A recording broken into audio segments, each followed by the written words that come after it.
Hello everyone, good morning সবাইকে, শুভ সকাল। আবার চলে এলাম নতুন একটি ব্লগ নিয়ে। আশা করি সবাই সুস্থ আছে এবং ভালো আছো।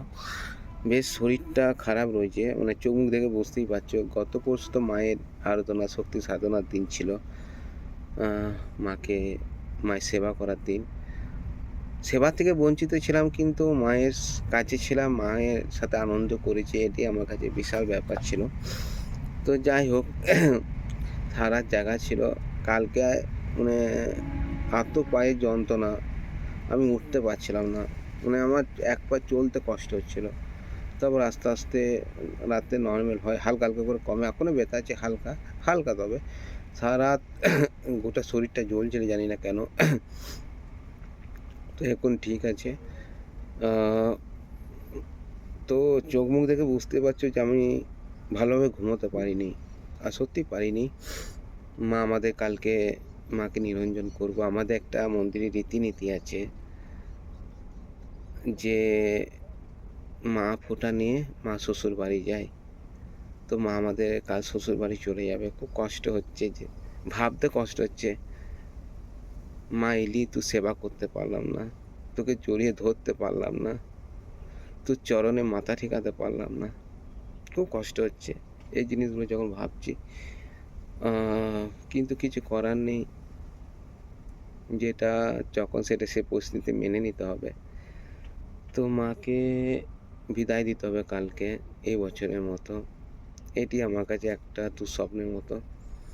তো নিরঞ্জনের সাথে সাথে আমাদের নরনারায়ণ সেবা আছে খিচুড়ি হাতে। সেই আয়োজনে সকাল থেকে রেডি করতে হবে, কারণ করতে হবে, কিছু করার নেই। কারণ এটাও আমাদের একটা রীতির মধ্যে পড়ে। মায়ের পুজোর সাথে সাথে মায়ের খিচুড়ি, অর্থাৎ ভাইফোঁটার দিন মাকে যখন আমরা নিরঞ্জন করব, তখন আমরা 500 550 লোকের খিচুড়ি অর্থাৎ নারায়ণ সেবা আমরা করি। এটা আমাদের বহুত, মানে যখন থেকে মা আমাদের কাছে এসছে তখন থেকে কথা বলছি। আর আমাদের মা ফোঁটা নেই, কিন্তু এটা অনেক জায়গায় হয়তো নেই রীতিনীতি, কিন্তু আমাদের মা ফোঁটা নেই। ফোঁটা নিয়ে মা শ্বশুর বাড়ি যায়, এটা আমাদের একটা রীতিনীতি। যাই হোক, মাকে হাজার কষ্টের মধ্যে আনন্দ দিয়ে বিদায় দিতে হবে, তার অপেক্ষায় তো থাকতে হবে আমাদেরকে, কারণ আমরা তার ছেলে।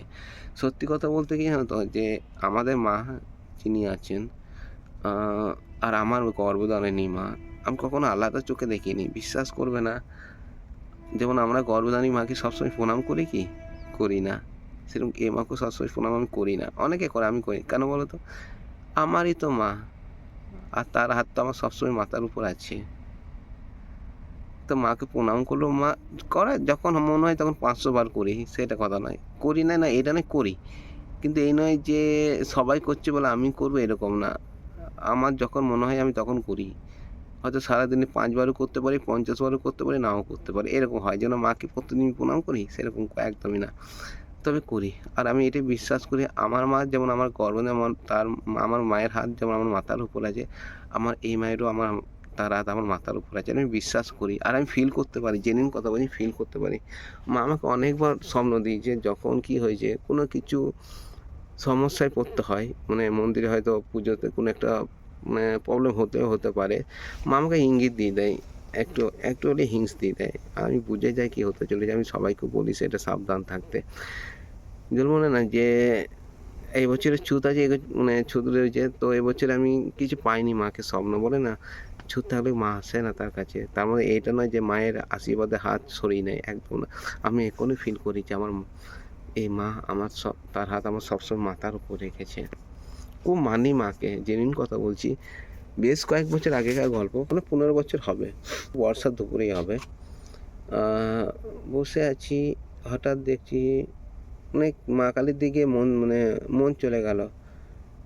আমি ভাবছি বসে বসে যে মা,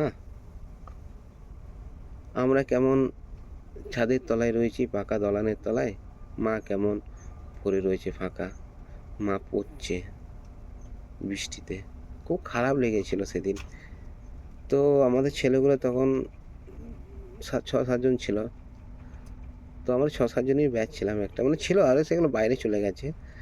তো মেন পয়েন্টে 6-7 জনই ছিলাম। তো মাকে বললাম, ছেলেগুলো আমরা আলোচনা করলাম সেদিন সন্ধেবেলায়। আমার তারপর থেকে মনটা যেমন কেমন করে গিয়েছিল, না এটা আলোচনা করতেই হবে, কারণ আমরা সেই দলান বাড়িতে রয়েছি, হ্যাঁ, আর আমাদের মা কেমন পড়ছে। তো এই ব্যাপারটা নিয়ে আমরা আলোচনা করলাম, সবাই সহমত দিল। আমার একটা মামা ছিল, ছেলে ছিল, সেও বললো হ্যাঁ একদম চল করবো। কালকে আমি মিস্ত্রি দেখে আসি, তারা একবার আমাদের সিনিয়র যারা আছে তাদের কাছে পারমিশন নিয়ে নিই।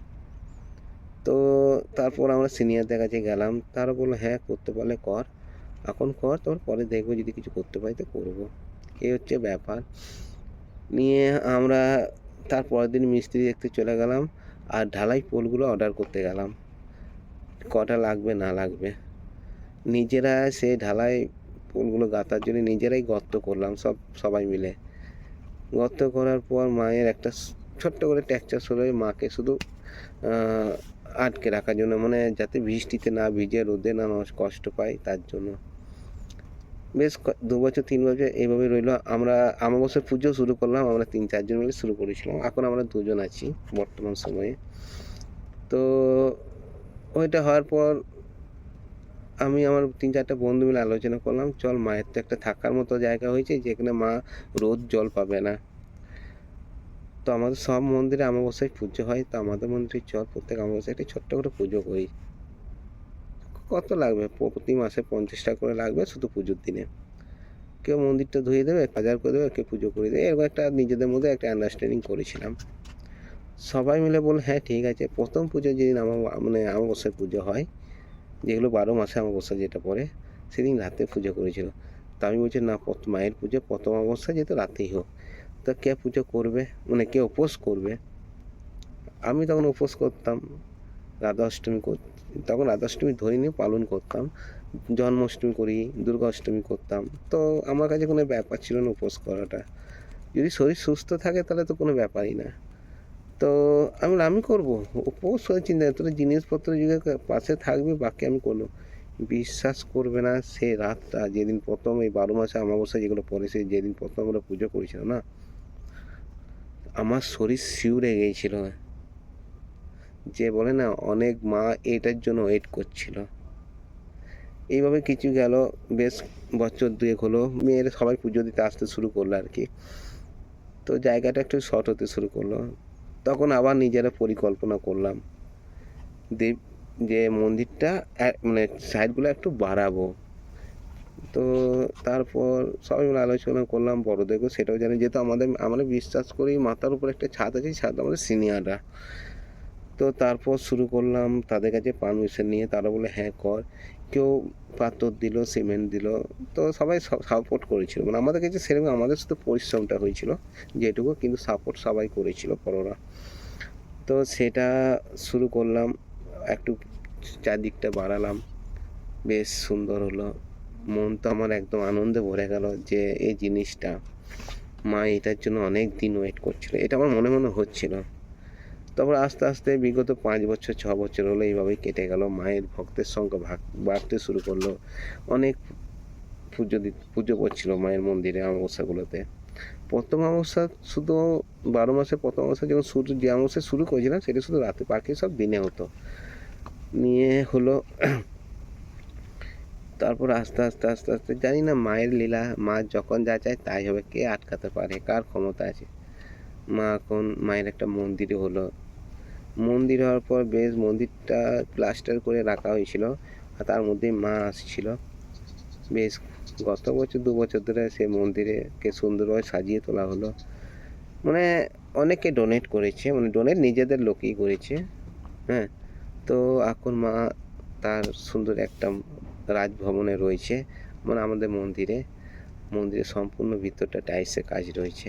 অনেকে দেখেছে মন্দিরটা আমাদের, বেশ ভালো লাগছে।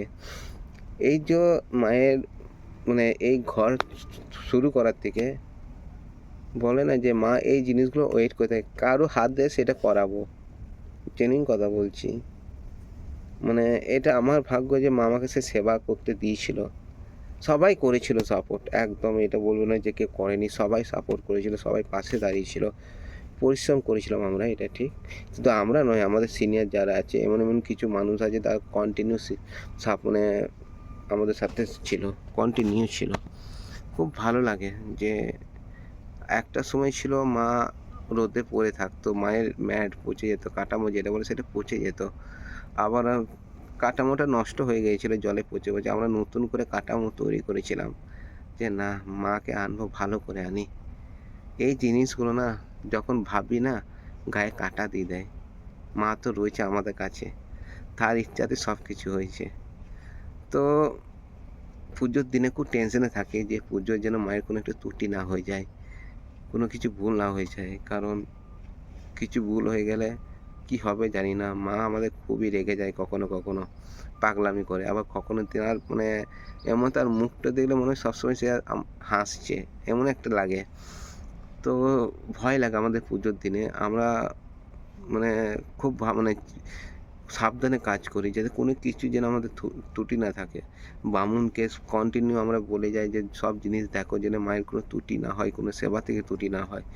ভয় লাগে যে মায়ের যদি কোনো একটা জিনিস মিস্টেক হয়ে গেল, সেইটা নিয়ে মা আবার রাগান্বিত না হয়। কিন্তু এবছর তো পুজো খুব সুন্দর হয়েছে। কন্টিনিউ ৩.৫ ঘন্টার উপর পুজো হয়েছে যেটা আমরা মানে আমার বেশ কয়েক বছর আগে দেখেছিলাম এরকম। তো এখন খুব সুন্দর মানে এবারের পুজো খুব সুন্দর হয়েছে। খুব সুন্দরভাবে পেরিয়েছে। পরিশ্রম করেছে সবাই, খাটাখাটনি সবাই করেছে কম বেশি করে, করেছে সবাই।